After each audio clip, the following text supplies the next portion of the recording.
अच्छा जी, आज हमारी जो डिस्कशन हम करेंगे ऑपरेटिंग सिस्टम का इंट्रोडक्शन होगा इसमें कि ऑपरेटिंग सिस्टम हमारे पास क्या है। तो इससे हम स्टार्ट लेंगे। हमारे पास सबसे पहले हम देखते हैं कि कंप्यूटर सिस्टम जो है, इनको ऑपरेटिंग सिस्टम का इंट्रोडक्शन करने से पहले हम देखते हैं कि हमारे पास कंप्यूटर सिस्टम के अंदर कौन कौन से मेन कंपोनेंट्स हैं। तो अगर हम अपने सिस्टम को देखें, कंप्यूटर सिस्टम को, तो उसमें हमारे पास 4 मेन कंपोनेंट्स हैं। ठीक है। लो लेवल पे अगर हम देखें तो हमारे पास हार्डवेयर है कंप्यूटर। ठीक है। अगर हम एक लेयर मॉडल देखें तो सबसे जो लोअर लेवल पे जो है हमारे पास हार्डवेयर है। ठीक है। जैसे आपके पास आपकी हार्ड डिस्क है, मदरबोर्ड है, प्रोसेसर है, ये सारी चीज़ें। ठीक है। कंप्यूटर सिस्टम में उसके बाद हमारे पास सेकंड नंबर पे आ जाता है, उसके ऊपर ऑपरेटिंग सिस्टम की लेयर है। ठीक है। ऑपरेटिंग सिस्टम है और ऑपरेटिंग सिस्टम के बाद हमारे पास उसके ऊपर एप्लीकेशन प्रोग्राम्स हैं और फिर उन एप्लीकेशन प्रोग्राम्स से यूज़र जो है वो इंटरेक्ट करता है। ठीक है। तो ये हमारे पास मेन कंप्यूटर सिस्टम अगर आप देख लें आप, तो मेन हमारे पास कंपोनेंट्स हैं। हार्डवेयर है, हार्डवेयर के बगैर आपका काम होता नहीं है। हार्डवेयर ठीक है, मेन चीज़ है। उसके बाद जो है ऑपरेटिंग सिस्टम है। ऑपरेटिंग सिस्टम के बाद एप्लीकेशन प्रोग्राम। ऑपरेटिंग सिस्टम का काम है कि वो किस तरह से आपके लिए, यूजर्स के लिए, एप्लीकेशन प्रोग्राम्स के लिए हार्डवेयर को एक्सेसिबल बनाता है। उसके बाद एप्लीकेशन प्रोग्राम जो है उसको यूज़र यूज़ करके अपना काम करते हैं, कोई भी उन्होंने टास्क कंप्लीट करना है। और फिर यूज़र जो है वो कंप्यूटर सिस्टम को यूज़ करते हैं एप्लीकेशन प्रोग्राम्स के ज़रिए से। ठीक है। अगर हम इस तरह ही इसकी आप लेयर व्यू देख लें, जिस तरह हमने पहले देखा, तो ये वही लेयर व्यू अगर आप देख लें, उसी जो मेन कंपोनेंट्स हैं उनको सबसे आपने देखा, ये लोअर लेवल पे हमारे पास हार्डवेयर है। हार्डवेयर के ऊपर ये ऑपरेटिंग सिस्टम है। फिर आपके पास ये सिस्टम या एप्लीकेशन प्रोग्राम्स है। ठीक है। जिसमें ये आपके पास कंपाइलर देखिए रन हो रहा है, असेंबलर है, टेक्स्ट एडिटर है, डाटाबेस। तो मुख्तलिफ एप्लीकेशन जो है ना, सॉफ्टवेयर जो हैं वो आपके ऑपरेटिंग सिस्टम के ऊपर रन होते हैं। फिर इन एप्लीकेशन को यूज़र एक्सेस करता है, यूज़र वन एक्सेस कर रहा है, कंपाइलर को यूज़र टू एक्सेस कर रहा है, असेंबलर को। तो एक मतलब यूज़र्स अपना काम करते हैं इन एप्लीकेशन प्रोग्राम्स को रन करके। ये ओवरऑल हमारा लेयर व्यू है ऑपरेटिंग सिस्टम का, सॉरी कंप्यूटर सिस्टम का। अच्छा, फिर हमारे पास सवाल ये पैदा होता है कि जी हमारे पास कंप्यूटर सिस्टम का पर्पस क्या है। एक तो ये अहम चीज़ है कि हमें पता हो कि कंप्यूटर सिस्टम जो है उसका मकसद क्या है, पर्पस क्या है, उसको किस लिए इस्तेमाल किया जाता है। तो कंप्यूटर सिस्टम के अंदर हमारे पास आप देख लें तो कंप्यूटर सिस्टम में मेनली हम कहते हैं दो कंपोनेंट्स हैं, एक उसकी हार्डवेयर है और एक उसका सॉफ्टवेयर है। और इसको, इन दोनों का ऑब्जेक्टिव ये होता है कि हम कंप्यूटर सिस्टम को यूज़ करते हैं, कोई स्पेसिफिक हम प्रॉब्लम सॉल्व करना चाहते हैं रियल लाइफ की, तो उसके लिए हम कंप्यूटर सिस्टम को यूज़ करते हैं। तो कंप्यूटर सिस्टम हमारे पास क्या करता है, हम किसी रियल लाइफ की प्रॉब्लम को सॉल्व करते हैं, कोई स्पेसिफिक प्रॉब्लम जो है, तो उसको सॉल्व करने के लिए हम कंप्यूटर सिस्टम को यूज़ करते हैं। अब इस काम के लिए, इस ऑब्जेक्टिव को, इस पर्पस को अचीव करने के लिए ऑपरेटिंग सिस्टम, कंप्यूटर सिस्टम जो है उसको हमने यूज़ करना है। तो ऑपरेटिंग सिस्टम जो है इस तरह से हमारी मदद करता है कि हम इसको, कंप्यूटर सिस्टम को एफिशिएंटली यूज़ कर सकें। ठीक है। तो ये एक तो पर्पस हो गया कि कंप्यूटर सिस्टम जो है उसका ऑब्जेक्टिव है कि हम उसको यूज़ करके अपनी रियल लाइफ की प्रॉब्लम को सॉल्व करते हैं। जिस तरह से अगर आप लोग देख लें, अगर कंप्यूटर सिस्टम इस्तेमाल होते हैं बैंक्स में, तो वहाँ पे वो उनकी फाइनेंशियल मैटर्स होते हैं और वो वहाँ पे उसको यूज़ करके अकाउंटिंग के सॉफ्टवेयर होते हैं जो कि अकाउंटिंग ट्रांजेक्शन्स को ठीक है स्टोर करते हैं, उसकी प्रोसेसिंग करते हैं। इसी तरह से अगर यूनिवर्सिटी है तो यूनिवर्सिटी के अंदर अगर एडमिशन सिस्टम है तो वहाँ पे इस्तेमाल हो रहा है। एडमिशन प्रोसेस के अंदर जो रिकॉर्ड आता है, फिर उसकी मेरिट लिस्ट जनरेट होना, इस तरह से। तो मतलब डिफरेंट डोमेन्स में कंप्यूटर सिस्टम जो है वो उस डोमेन के अंदर जो प्रॉब्लम्स है उनको एफिशिएंटली सॉल्व करने के लिए हमारा कंप्यूटर सिस्टम इस्तेमाल होता है। ठीक है सर ना। ये माइक्रोफोन को थोड़ा सा वो लेके एक जगह पर रखे, आपकी आवाज़ सही से नहीं आ रही है। अच्छा, क्या आहिस्ता तेज हो रही है जी जी, या? कभी गायब हो जाती है, कभी आ जाती है। अच्छा, उसमें ये है, मैं आपको बताता हूँ, ये जो कभी गायब हो जाती है आ जाती है ना, ये इंटरनेट का प्रॉब्लम है। तो ये इसकी जी खैर जी। ये रिकॉर्डिंग हो रही है, तो जब हम इसको मैं लोड करूंगा ऊपर चैनल पे अपलोड कर दूंगा या कहीं भी, तो फिर आपको ये प्रॉब्लम नहीं होगा। कोई एक कोई चीज़ मिस हो जाती है ना, तो कोई इशू नहीं है, हम्म। क्योंकि इसकी रिकॉर्डिंग भी हो ओके रही है, जी। तो ये वहाँ पे अपलोड ओके हो जी। जाएगा। ठीक, चलें। जी थैंक यू। अच्छा जी।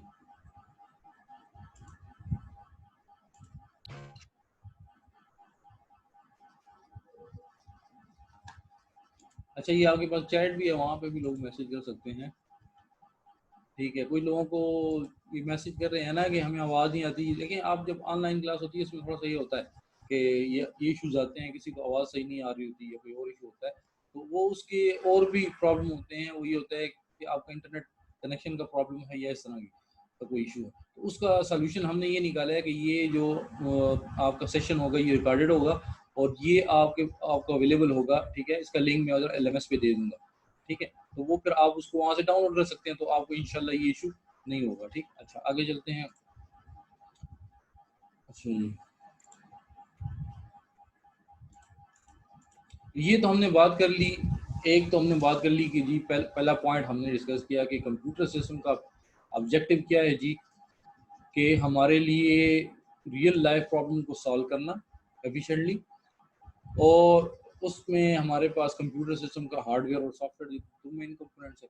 तो अगर हम इसको समराइज करें तो कंप्यूटर सिस्टम का काम जो पर्पस है वो हमने कहा कि जी रियल लाइफ प्रॉब्लम्स को, ज़िंदगी में हमारे पास जो प्रॉब्लम है किसी भी डोमेन में उसको सॉल्व करना। जैसे मैंने कहा कि बैंक के अंदर जो है अकाउंटिंग सॉफ्टवेयर हैं जो हमारे अकाउंटिंग से रिलेवेंट जो काम होते हैं वो सारे उसमें हो जाते हैं, ऑटोमेट हो जाती हैं एक फाइनेंशियल ट्रांजेक्शन। तो इस तरह मुख्तलिफ सॉफ्टवेयर हैं जो कि डिफरेंट डोमेन में हमारे डिफरेंट प्रॉब्लम को सॉल्व करने में हेल्प कर रहे हैं। ठीक है, अच्छा दूसरा जो है वो हमारे पास पर्पस जो है। सर जी जी जी ये बोल। मूडल ऐप पे ये कोड चल सकता है? वो लड़के मैसेज कर रहे हैं कि हमने मूडल डाउनलोड किया हुआ है। और खुदा के बंदे, मूडल का काम नहीं है, उन्हें कहो कि जूम को डाउनलोड करो, इंस्टॉल करो, और उसको आप वो हो जाओगे। ये मैंने जो मीटिंग जो पासवर्ड शेयर किया लिंक, पासवर्ड और आईडी। हाँ बस ये उधर ठीक। हमारे साथ कनेक्टेड आ जाएंगे। वो LMS सिर्फ इसलिए कि वहाँ पे ये आपके कंटेंट्स पड़े होंगे, आपकी स्लाइड्स पड़ी होंगी, ये वीडियो लेक्चर्स रिकॉर्डिंग पड़ी होगी, वहाँ पे बुक्स पड़ी होंगी और लिंक्स पड़े होंगे बस। और वहाँ पे सही है एग्जाम हो सर। सकता है आपका, ऑनलाइन एग्जाम हो जाए, वो अलग चीज़ है। ये जो का हमारे पास जूम है, इसके जरिए से हम ऑनलाइन मीटिंग कर सकते हैं, तो ये ऑनलाइन क्लास के लिए इस्तेमाल हो जाएगा। वो मूडल जो है उसमें तो सिर्फ आपने अपना अकाउंट बनाना है, वो मैंने इनरोलमेंट की दी है, वो आप यूज़ करके इनरोल हो जाएंगे। ठीक है, और उसके बाद जो है आप वहाँ पे अपने कंटेंट को एक्सेस कर सकते हैं, जो आपके कोर्स कंटेंट है, और जो असाइनमेंट मैंने देनी होगी या जो और अपडेट्स वहाँ पे मैं देता रहूँगा। ठीक है, और चलो अच्छा, तो इसमें अच्छा आप इधर वापस आते हैं डिसीजन पे। तो हमारे पास हमने पहली बात कर ली कि जी कंप्यूटर सिस्टम का पर्पस जो है वो है जी प्रॉब्लम्स को सॉल्व करना। ठीक है, दूसरा अब जो पर्पस है वो क्या है, अगर हम इसको दूसरी तरह से देखें, दूसरे एंगल से, तो कंप्यूटर सिस्टम का काम है कि प्रोग्राम्स को एग्जीक्यूट करना। कंप्यूटर का पर्पस जो है कंप्यूटर सिस्टम का, उसका पर्पस है कि प्रोग्राम्स को एग्जीक्यूट करना, हम इस तरह से भी कह सकते हैं। ठीक है, तो दोनों बातें एक ही हैं। अगर कोई आप specific problem computer system solve करता है तो उसके लिए भी आपको उसके लिए प्रोग्राम डिजाइन करने पड़ते हैं उस डोमेन के लिए, और फिर आप उन प्रॉब्लम को सॉल्व कर सकते हैं।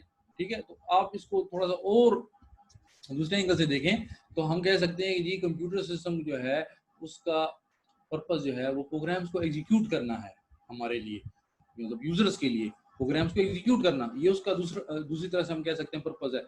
आप जो भी काम करते हैं कंप्यूटर सिस्टम के अंदर, तो आप क्या करते हैं, आप एक प्रोग्राम को रन करते हैं। ठीक है, जिस तरह से अगर आपने क्या करना है, मैं आपको एग्जांपल देता हूँ। अगर आपने आपकी प्रॉब्लम है जी कि आपने फॉर एग्जांपल अगर आप जैसे भी यूज़ कर रहे हैं ऑनलाइन क्लास में, तो आपने ऑनलाइन मीटिंग करनी है, तो ऑनलाइन मीटिंग के लिए आपके लिए पास जूम सॉफ्टवेयर होना चाहिए या कोई और जो सॉफ्टवेयर है जो यूज़ किया जा सकता है, तो आप उस सॉफ्टवेयर को इंस्टॉल कर लेते हैं और रन कर लेते हैं, तो आपकी प्रॉब्लम सॉल्व हो जाती है। ठीक है, और इसी तरह से अगर आपने ईमेल को चेक करना है तो आप ब्राउज़र को यूज़ कर लेते हैं, या कोई ईमेल क्लाइंट है जिससे आप अपने इनबॉक्स को एक्सेस कर सकते हैं, आप उसको यूज़ कर लेते हैं, ठीक है। इसी तरह से अगर आपने कोई एक वीडियो रन करनी है तो उसके लिए आप मीडिया प्लेयर्स को यूज़ कर लेते हैं। आपने वीडियो एडिटिंग करनी है तो वीडियो एडिटिंग के सॉफ्टवेयर हैं, आप उसको यूज़ कर लेते हैं। तो मतलब कोई भी आपकी प्रॉब्लम है तो उसके लिए आप क्या करते हैं, आप प्रोग्राम्स को एग्जीक्यूट करते हैं या रन करते हो, अपना काम करते हैं, ठीक है। तो बेसिकली आप देख लें तो कंप्यूटर सिस्टम का जो पर्पज़ है वो हुआ कि जी प्रोग्राम्स को एग्जीक्यूट करना, क्योंकि वो हमारे प्रोग्राम्स को एग्जीक्यूट करेगा तो हमारे मसले हल होंगे, हमारे प्रॉब्लम सॉल्व होंगी, ठीक है। तो ये हो गया हमारे पास, हमने देख लिया कि कंप्यूटर सिस्टम का पर्पज़ क्या है।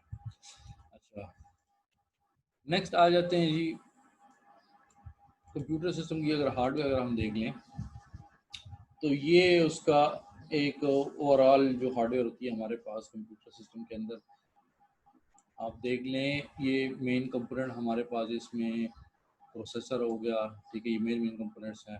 प्रोसेसर है, प्रोसेसर के अंदर हमारे पास cache, floating point unit, integer unit, ये प्रोसेसर हो गया। दूसरा हमारे पास मेन कंपोनेंट रैम रोम, ठीक है। फिर इस तरह से ये प्रिंटर है, मॉनिटर है, ठीक है। Hard disk HD, hard disk CD, ठीक है। कॉम्पैक्ट माउस है, कीबोर्ड है, और दरमियान में हमारे पास ये सिस्टम बस है। सिस्टम बस का काम है कि ये तमाम जो कंपोनेंट्स है ये एक दूसरे के साथ इस बस के ज़रिए से कनेक्टेड होते हैं, ठीक है। तो ये हमारे पास पूरे सिस्टम जो हमारा कंप्यूटर हार्डवेयर है, ठीक है, वो उसका उसकी आप ब्लॉक डायग्राम कह सकते हैं। तो हमारे पास ये ऑपरेटिंग सिस्टम का यही काम है कि इस तमाम ये हार्डवेयर को जो है वो किस तरह से एफिशिएंटली यूज़ किया जाए, तो हम आगे डिटेल में देखते हैं। अच्छा जी, अच्छा तो ऑपरेटिंग सिस्टम क्या है हमारे पास, व्हाट इज़ ऑपरेटिंग सिस्टम, ठीक है। तो हम इसको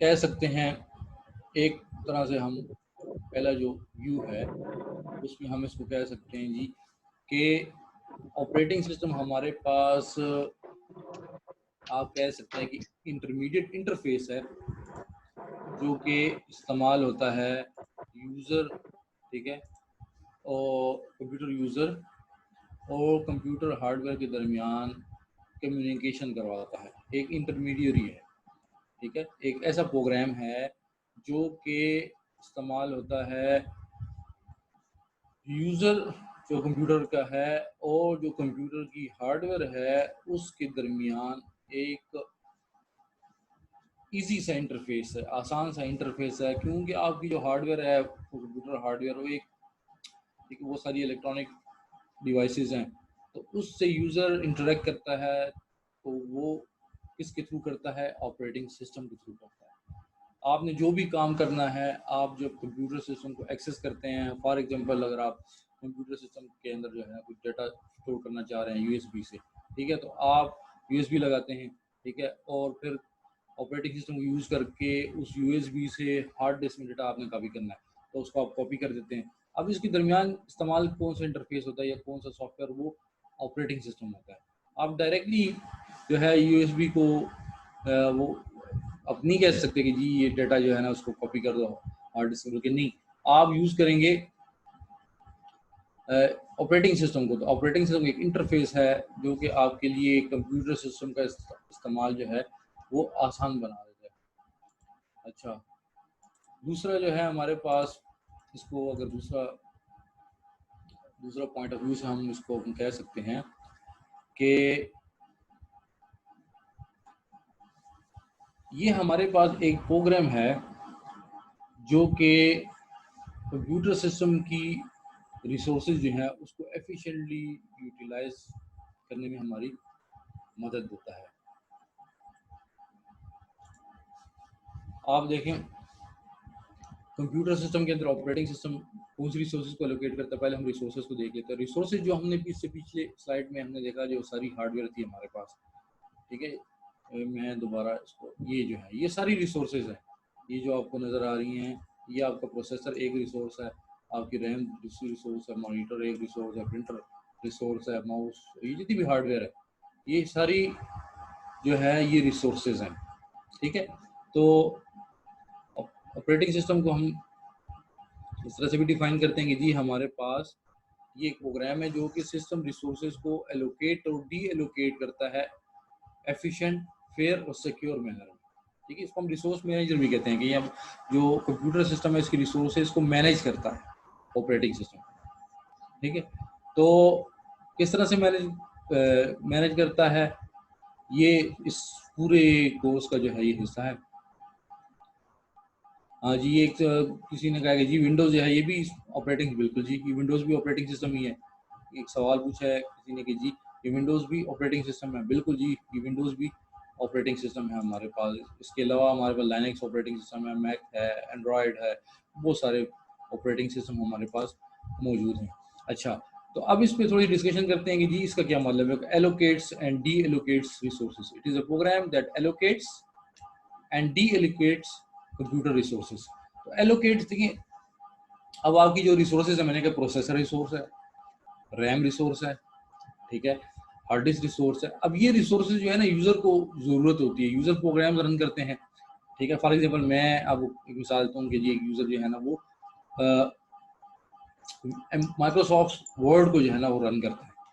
तो जब वो उसको रन करता है तो वो माइक्रोसॉफ्ट वर्ड जो है वो होगा हमारे पास हार्ड डिस्क में स्टोर होगा, उसका लिंक पड़ा होगा उसके पास डेस्कटॉप में, या उसके पास जो लिंक या प्रोग्राम में होगा उसका लिंक।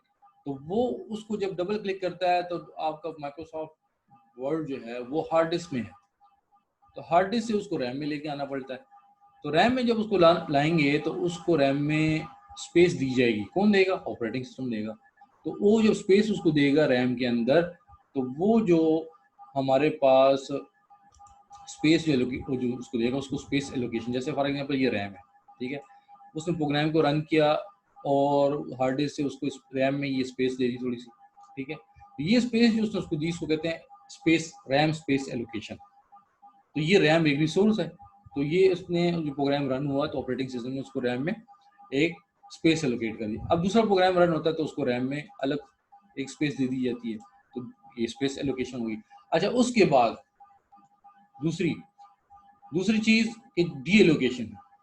डी एलोकेशन क्या है, डी एलोकेशन का मतलब ये है कि जब एक प्रोग्राम जो है वो एग्जीक्यूट हो रहा है उसके बाद वो एग्जिट हो जाता है, एंड हो जाता है, तो उसको जो रिसोर्सेज उसके पास उसे वापस दे दी जाती है। जैसे मैंने कहा कि एमएस वर्ड था तो उसको स्पेस दी गई, अब उसको जब वो स्पेस दी गई तब वो एंड हो गया, तो जो स्पेस उसको रैम में मिली थी उसको एंड कर उसको उससे ले लिया, वापस ले लिया गया और फ्री स्पेस में डाल दिया गया। तो ये क्या हो गया, डी एलोकेशन ऑफ रिसोर्सेज।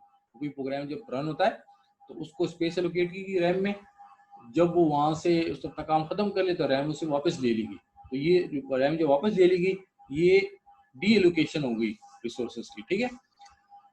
तो ये एलोकेशन और डी एलोकेशन हो गई। अच्छा, दूसरा इसमें अगर आप देखें तो इसमें जो बात है कि एफिशिएंट, फेयर एंड सिक्योर, ठीक है, मैनर, ठीक है। एफिशिएंटली रिसोर्सेज को एलोकेट करना क्या मतलब, जैसे अगर हमारे पास एफिशिएंट का मतलब ये किसी प्रोग्राम को रैम के अंदर, ठीक है, स्पेस चाहिए, ये रैम हमारे पास, यहाँ पे प्रोग्राम इसको स्पेस चाहिए इतनी, ठीक है, और जितनी स्पेस उसको चाहिए फॉर एग्जाम्पल उतनी ही स्पेस उसको देनी है। ये नहीं कि जो स्पेस उसको जो स्पेस चाहिए थी वो कम थी और उसने उसको ज़्यादा स्पेस दे दी। तो जब उसको ज़्यादा स्पेस दी तो जो ज़्यादा स्पेस दी वो ज़्यादा स्पेस जो है वो ज़ाया हो जाएगी। फॉर एग्जाम्पल ये हमारे पास ये स्पेस उसने ज़्यादा उसको दी, रैम जो उसको लोकेशन रिक्वायर्ड थी, फॉर एग्जाम्पल उसको 1 MB स्पेस रिक्वायर्ड थी, उसको दे दी 5 MB की स्पेस रैम में, तो जो एक्स्ट्रा स्पेस दी ये ज़ाया हो गई। तो यही चीज़ है कि हमारे पास ऑपरेटिंग सिस्टम का काम सिर्फ रिसोर्स एलोकेशन नहीं है बल्कि उसकी एफिशिएंटली उसको एलोकेट करना है। दूसरा जो है वो है कि फेयरली उसको एलोकेट करना है रिसोर्सेज को। फेयरली का मतलब ये है कि फॉर एग्जांपल हमारे पास ये रैम है और उसमें करंटली हमारे पास 2 प्रोग्राम रन हो रहे हैं, ठीक है, 2 प्रोग्राम जो है वो या मुख्तलिफ प्रोग्राम रन होते हैं। तो उसमें अगर मैं मिसाल ले लूँ फेयरली की, तो मैं इसमें मिसाल ले लेता हूँ प्रोसेसर की, कि हमारे पास प्रोसेसर है, ठीक है, ये हमारे पास प्रोसेसर, और इस प्रोसेसर को मुख्तलिफ प्रोग्राम जो हैं वो एक्सेस कर रहे हैं, ठीक है, प्रोग्राम 1 भी एक्सेस कर रहा है, प्रोग्राम 2 भी इस प्रोसेसर को कर रहा है। अब हेलो इसमें इसमें प्रोसेसर को इस तरह से दोनों प्रोग्राम्स के अंदर शेयर करना है या हर एक प्रोग्राम को एलोकेट करना है प्रोसेसर कि वो फेयर हो। किस तरह से? फॉर एग्जांपल एक सिंपल मेथड ये हो सकता है कि जी दो प्रोग्राम हैं, तो जो प्रोग्राम 1 है उसको भी 1 सेकंड के लिए प्रोसेसर दिया जाए, फिर अगले सेकंड में प्रोग्राम 2 को दिया जाए। ठीक है, तो ये फेयर हो जाएगा। और अगर एक प्रोग्राम को 2 सेकंड के लिए दिया जा रहा है, दूसरे प्रोग्राम को 1 सेकंड के लिए दिया जा रहा है, ठीक है, या एक प्रोग्राम को 5 सेकंड के लिए दिया जा रहा है, दूसरे को 2 सेकंड के लिए, तो 5 सेकंड के लिए जिसको दिया जा रहा है तो फिर तो ये फेयर ना हुआ ना। तो जितने भी प्रोग्राम रन हो रहे हैं उसमें जो है हर एक प्रोग्राम को फेयरली जो है रिसोर्स मिलनी चाहिए। ये ना हो कि एक प्रोग्राम, ठीक है, वो रिसोर्सेज को मोनोपोलाइज कर दे। ठीक है, और दूसरा फिर इसमें जो नेक्स्ट पॉइंट है वो अच्छा, नेक्स्ट पॉइंट जो है वो हमारे पास है कि इन रिसोर्सेज को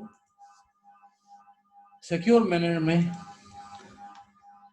यूटिलाइज करना चाहिए या सिक्योरली जो है इसको एलोकेट करना चाहिए। इसका क्या मतलब है? इसका मतलब है कि जब हमारे पास ये फॉर एग्जांपल एक मिसाल ले लेते हैं, रैम है, इसमें ये एक प्रोग्राम को ये स्पेस दी गई है प्रोग्राम 1 को, ठीक है, और अब दूसरा प्रोग्राम जब रन होता है उसको भी स्पेस की जरूरत है, वो भी यहाँ पे रैम में उसको स्पेस दे दी जाती है।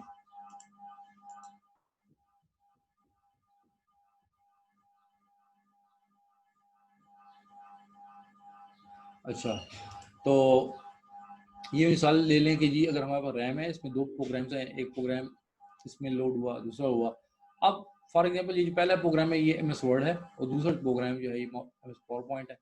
तो हर एक प्रोग्राम जो है वो रैम में जो उसको स्पेस एलोकेटेड है वो उसी को एक्सेस कर सके। फॉर एग्जांपल हमारे पास एक प्रोग्राम जो है ये हम कहते हैं ये एमएस वर्ड है, ठीक है, और ये एमएस पावर पॉइंट है, ठीक है। तो हर प्रोग्राम जो है उसको अपने जो स्पेस एलोकेटेड है उसको एक्सेस कर सके। अब ये जो प्रोग्राम है ये इस स्पेस को एक्सेस ना कर सके। हर प्रोग्राम जो है उसको अपनी जो स्पेस मिली हुई है वो उसी को एक्सेस कर सके। ये ऑपरेटिंग सिस्टम का काम है कि जो प्रोग्राम रन होता है उसको रैम में जो स्पेस एलोकेट होती है वो उसको ही एक्सेस कर सके, दूसरे प्रोग्राम की स्पेस को एक्सेस ना कर सके। तो इसको कहते हैं सिक्योरिटी, कि जो हर एक प्रोग्राम को जो रैम में स्पेस एलोकेट होती है उसको प्रोसेस एड्रेस स्पेस भी कहते हैं, उसको वो ही एक्सेस कर सके, दूसरा प्रोग्राम उसको एक्सेस ना कर सके। तो ये हमारे पास हो गया सिक्योरिटी के जी किस तरह से ऑपरेटिंग सिस्टम जो है वो सिक्योरली जो है रिसोर्सेज को मैनेज करता है। ठीक हो गया। अच्छा जी, नेक्स्ट जो है ऑपरेटिंग सिस्टम के गोल्स। कि ऑपरेटिंग सिस्टम के हमारे पास कौन कौन से गोल्स हैं। पहला गोल ये है कि ऑपरेटिंग सिस्टम जो है वो यूजर्स प्रोग्राम्स को एग्जीक्यूट करे और उन प्रोग्राम्स को यूज करके यूजर ने जो प्रॉब्लम सॉल्व करनी है वो उसके लिए यूजर्स के लिए वो उसको आसान बनाए। ठीक है, हम डिफरेंट प्रोग्राम रन करते हैं और वो प्रोग्राम हम जब रन करते हैं तो हमारे प्रॉब्लम सॉल्व होते हैं, ठीक है, और वो हमारे लिए बहुत आसानी हो जाती है। अगर ऑपरेटिंग जिस तरह से अगर आपने कुछ लोगों ने अगर इस्तेमाल किया हो तो शुरू में जब ऑपरेटिंग सिस्टम आए तो वो कमांड लाइन इंटरफेस होती थी उसमें, ठीक है, तो वो कमांड लाइन इंटरफेस जो है हमारे पास जो शुरू में ऑपरेटिंग सिस्टम थे वो कमांड लाइन इंटरफेस। तो कमांड लाइन इंटरफेस में आपको क्या देनी पड़ती थी, आपको कमांड देनी पड़ती। अगर आपने डायरेक्टरीज या फाइल वगैरह देखनी है तो आप उसके लिए कमांड देते थे dir, ठीक है।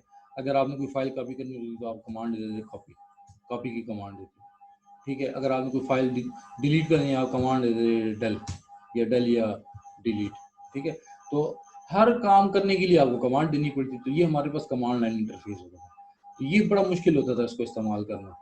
इसके मुकाबले में अभी हमारे पास जो है वो है ग्राफिकल यूजर इंटरफेस। तो ये ग्राफिकल यूजर इंटरफेस जो है हमारे पास ये इसको इस्तेमाल करना आसान है। आपके सामने कमांड आपको नजर आती है, आपको विंडोज है, आप बटन है, मेन्यूज है, तो आप उसको आसानी से यूज़ कर लेते हैं। ठीक है, तो ये आपके पास ऑपरेटिंग सिस्टम का ऑब्जेक्टिव है कि यूज़र्स के लिए जो है प्रोग्राम्स को एग्जीक्यूट करना और उसका इस्तेमाल आसान बनाना, प्रोग्राम्स को यूज़। अच्छा, दूसरा जो है कंप्यूटर का इस्तेमाल जो है वो कन्वीनियंट हो जाए यूज़र के लिए, यही उसकी एग्जांपल इसमें आ जाती है आपके लिए। ये जो आपके मैंने एग्जांपल दी GUI की, ठीक है, जो मैंने आपको एग्जांपल दी GUI, ग्राफिकल यूज़र इंटरफेस, ये एग्जांपल है आपके पास कि हमारे पास किस तरह से आपको ऑपरेटिंग सिस्टम आपके लिए सिस्टम का, कंप्यूटर सिस्टम का इस्तेमाल जो है वो आसान बना देता है। ठीक है, तो ये हमारे पास हो गया कि जी ग्राफिकल यूज़र इंटरफेस आपको ऑपरेटिंग सिस्टम प्रोवाइड करता है जिससे आपके लिए कंप्यूटर सिस्टम को इस्तेमाल करना आसान हो जाता है। ठीक है, अच्छा जी, दूसरा इसके बाद थर्ड जो है, देखें ये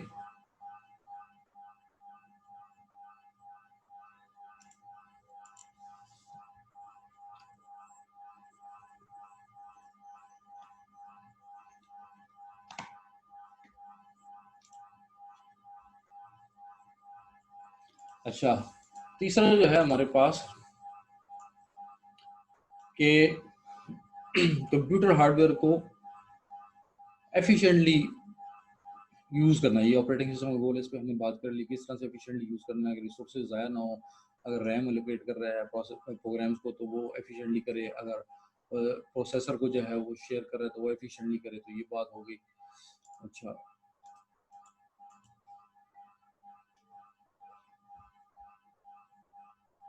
अच्छा, हमारे पास ये वो सिंगल यूज़र सिस्टम्स, हमारे पास सिंगल यूज़र सिस्टम्स क्या होते हैं, हमारे पास डिफरेंट किस्म के आए हैं। उसमें शुरू में हमारे पास जो सिस्टम आते थे वो हमारे पास सिंगल यूज़र सिस्टम थे। सिंगल यूज़र सिस्टम इस तरह से, इसकी अभी आप लोगों को इतनी ज़्यादा ये चीज़ महसूस नहीं होती कि सिंगल यूज़र सिस्टम भी होते होंगे, क्योंकि हमारे पास आजकल जो सिस्टम है उसके अंदर आप देख लें तो उसको एक से ज़्यादा लोग भी यूज़ कर सकते हैं। ठीक है, उसकी एग्जांपल हम बाद में देखते हैं, लेकिन सिंगल यूज़र सिस्टम का मतलब ये है कि वो कंप्यूटर सिस्टम, ठीक है, जो कि एक यूज़र जो है उसके लिए डेडिकेटेड हो। जिस तरह से आप लोग ये सिस्टम यूज़ कर रहे हैं, आपके जो सिस्टम्स हैं ये सिंगल यूज़र सिस्टम है, क्योंकि आप उसको यूज़ करते हैं, कोई और उसका यूज़र नहीं होता, तो वो डेडिकेटेड होते हैं सिंगल यूज़र के लिए। और दूसरा उसके अंदर ये कि वो इंटरेक्टिव होते हैं। जिस तरह से आप अपने कंप्यूटर सिस्टम देख लें, इंटरेक्ट मतलब यूज़र उसके साथ इंटरेक्शन करता है, उसको इनपुट देता है, वहाँ से आउटपुट आती है। ठीक है, इस तरह यूज़र उसके साथ कंटिन्यूसली उसके साथ इंटरेक्शन कर रहा होता है। ठीक है, तीसरा जो है, जो सिंगल यूज़र सिस्टम होते हैं उनका ऑब्जेक्टिव मोस्ट फोकस जो होता है कि यूज़र जो है उसको आसानी हो, कन्वीनियंस हो और रेस्पॉन्सिव हो। इस तरह से आपके जो ये सिस्टम है, डेस्कटॉप सिस्टम आप यूज़ करते हैं, ये सिंगल यूज़र सिस्टम इसको डिज़ाइन किया गया है। तो इसका ऑब्जेक्टिव ये है कि जी यूज़र इसको आसानी से इस्तेमाल कर सके, तो अच्छा ग्राफिकल इंटरफेस होता है इसका, इसमें कोशिश की जाती है इस किस्म के सिस्टम की। और दूसरा इसका रिस्पांस बहुत अच्छा हो, क्योंकि यूज़र जो है वो कमांड है उसको फ़ौरन, उसको जितना जल्दी से उसको रिस्पांस मिले तो उतनी ही उसका रिस्पांस अच्छा होगा। ठीक है, तो उसका रिस्पांस जो है उसका अच्छा होता है, कोशिश की जाती है कि उसका रिस्पांस अच्छा हो। तो ये हमारे पास सिंगल यूज़र सिस्टम है। इसके अंदर जो है ऐसी टेक्नोलॉजी भी यूज़ की जा सकती है जो ऐसे ऑपरेटिंग सिस्टम के अंदर इस्तेमाल की हो, जो कि मल्टी प्रोसेस, ठीक है, और मल्टी यूज़र हो। ठीक है, इस तरह से हमारे पास मल्टी प्रोसेस, इसमें मल्टी प्रोसेस का मतलब कि ऐसे ऑपरेटिंग सिस्टम जो कि एक वक्त में एक से ज़्यादा प्रोसेसेस को, या आप कह लें आसानी के लिए प्रोग्राम्स को रन करने की फैसिलिटी देता है, या ऐसे ऑपरेटिंग सिस्टम जिसको एक वक्त में एक से ज़्यादा यूज़र भी एक्सेस कर सकते हैं। ठीक है, ऐसे ऑपरेटिंग सिस्टम भी हमारे पास हैं जिसको एक वक्त में एक से ज़्यादा यूज़र्स एक्सेस कर सकते हैं। तो इस किस्म की टेक्नोलॉजी भी इसमें इस्तेमाल होती है। सिंगल यूजर सिस्टम जो है उसमें क्योंकि उसका ऑब्जेक्टिव जो होता है वो ये होता है कि एक यूज़र उसको यूज़ करता है, सिंगल यूज़र, सोल यूज़र होता है उसका, तो उसके अंदर ऐसी प्रोटेक्शन या सिक्योरिटी फीचर्स नहीं होते ना उसकी ज़रूरत होती है, जो कि ऐसे सिस्टम को इस्तेमाल करने में जिनकी ज़रूरत होती है, जिसको एक से ज़्यादा यूज़र इस्तेमाल करते हैं। ठीक है, अगर कोई सर्वर है और वहाँ पे एक से ज़्यादा यूज़र लॉगिन हो रहे हैं, वहाँ पे उसको यूज़ कर रहे हैं, तो उसके अंदर फिर एडवांस प्रोटेक्शन की ज़रूरत है कि यूज़र जो है उसकी अपनी फाइल्स होंगी, हर यूज़र की अपनी फाइल्स होंगी। ठीक है, और इसी तरह से अगर वो एक वक्त में यूज़ करते हैं तो हर यूज़र को वो जो रिसोर्सेज हैं, प्रोसेसर है, रैम है, वो भी उसकी सिक्योर उनकी एक्सेस होनी चाहिए। ठीक है, तो ये इस तरह की जो चीज़ें होती हैं उसकी ज़रूरत इसमें नहीं होती। अच्छा, दूसरा हमारे पास जो ये सिंगल यूज़र सिस्टम होते हैं, इसमें जो ऑपरेटिंग सिस्टम होते हैं वो आपके पास विंडोज़ हो गया, मैक हो गया, यूनिक्स, लिनक्स, ये आपके पास इसकी एग्जांपल्स हैं जो आपके पास सिंगल यूज़र सिस्टम्स हैं। अच्छा, अभी टाइम जो है ना ये 1 मिनट रह गया है, तो इसमें